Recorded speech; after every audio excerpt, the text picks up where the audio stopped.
Totoo pala kapag may edad ka na, saka mo lang ma-realize ang ganda ng buhay nung bata ka pa. Noon simpleng saya lang sapat na. Laro sa labas, tawanan kasama ang mga kaibigan, at uwi sa bahay na pagod pero masaya.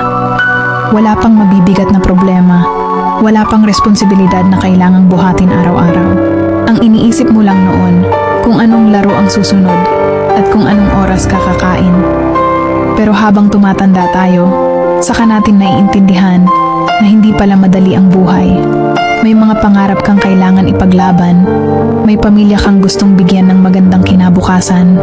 Doon mo marirealize na ang mga simpleng araw noong bata ka ay mga panahong hindi mo na mababalikan.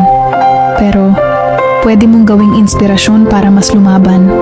Kaya kung pagod ka man ngayon, tandaan mo lang, minsan kang naging batang puno ng pangarap.